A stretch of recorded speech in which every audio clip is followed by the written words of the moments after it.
Bonjour, bienvenue à ce nouveau numéro de Parcours Sportif. Alors nous sommes au bord de l'eau, nous ne sommes pas à la plage, nous sommes sur une base nautique. Et sur une base nautique parce que nous nous intéressons à l'aviron aujourd'hui. Alors nous sommes avec l'entraîneur de deux athlètes on verra les images en train d'évoluer. Mais ma première question, donc d'ici quelques semaines, mois, il y a Londres.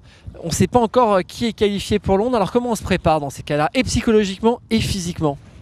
De toute manière, il n'y a pas de secret et en aviron, je dirais pas que c'est une science exacte, mais on ne débarque pas comme ça du jour au lendemain. Il y a un travail de fond. Alors vous allez me dire, c'est pas tout à fait vrai. Dans le monde du handi, il y a des choses qui peuvent se faire. La preuve, Perle Bouge, qui rapidement est arrivée.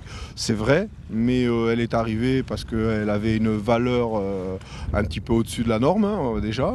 Et puis ensuite parce qu'il y a quand même eu un travail de fond derrière qui s'est mis en place rapidement. Donc ça, c'est le premier point. Et actuellement, pour arriver au niveau des deux athlètes qui représentent le double handi sur la discipline. Donc Perle et Steph. Stéphane Tardieu. Là, on a des gens déjà d'un très haut niveau. Donc pour venir les supplanter, ça veut dire qu'on est tout de suite sur des perspectives vraiment très très élevées, quoi, hein.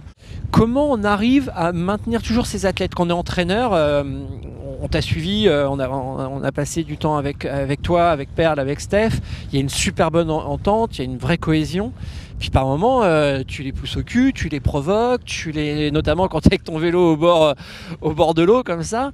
Et en même temps, de savoir que ça sera très tard finalement cette annonce.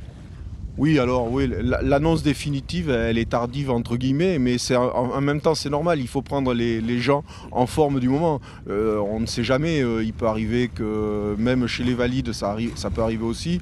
On évite, on fait tout ce qu'on peut pour éviter les problématiques, mais on peut tomber sur une blessure, une fracture, et puis fatalement on est obligé on est amené à remplacer ces gens-là, quoi.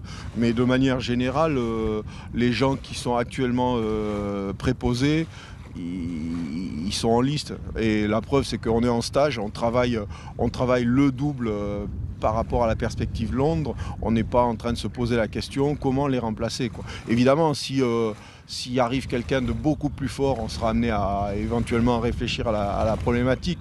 Mais actuellement, on a un double qui tient la route et il n'y a aucune raison de passer outre, quoi. Alors Michel, on a bien compris la problématique justement de ces choix, effectivement. Mais alors, les prochaines étapes, là, par exemple, Perle et Steph, qu'est-ce qui va se passer pour eux jusqu'à Londres? Alors le déroulement jusqu'à Londres, déjà on a des intervalles réguliers où on les fait venir sur des stages de travail. Il y a un travail de fond qui se fait dans les clubs, en collaboration avec les entraîneurs de clubs et tout. Il y a un réel échange qui est en place. La preuve, c'est que cet après-midi, on a la présence de Cédric qui est entraîneur à la CVB, club de Stéphane. Et donc justement, le but, c'est qu'il nous voit en travail ensemble, on échange, pour qu'en retour sur le club, Stéphane et lui fassent la prolongation du travail qu'on met en place sur les stages.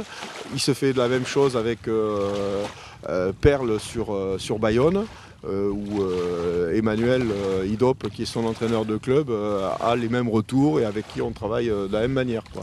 Donc on fait des stages à intervalles réguliers, les liens sont faits avec les clubs. Les championnats de France bateau court vont entériner leur sélection ou pas. Donc ça, c'est à quel moment? C'est fin mars, début avril, c'est le week-end fin mars. Donc pour moi, il n'y a pas d'ambiguïté. Il y a aujourd'hui, à moins qu'il y ait un invité surprise de dernière minute. Là, les prochaines étapes jusqu'à Londres, on va pouvoir les voir où, comment ça se passe? Les prochaines étapes, donc 2 stages d'entraînement, février, mars. Derrière, les championnats de France bateau court, sélection pour les équipes de France. Et après, 2 étapes de Coupe du Monde, une fin avril, une en juin. Et les Jeux paralympiques à partir de mi-août jusqu'à début septembre. C'est très bien, mais en tout cas, on va continuer à vous suivre, ça c'est promis. Et puis, quoi qu'il en soit, merci de nous avoir suivis sur www.bloghandicap.com et sur l'ensemble de nos sites partenaires. À bientôt, au revoir.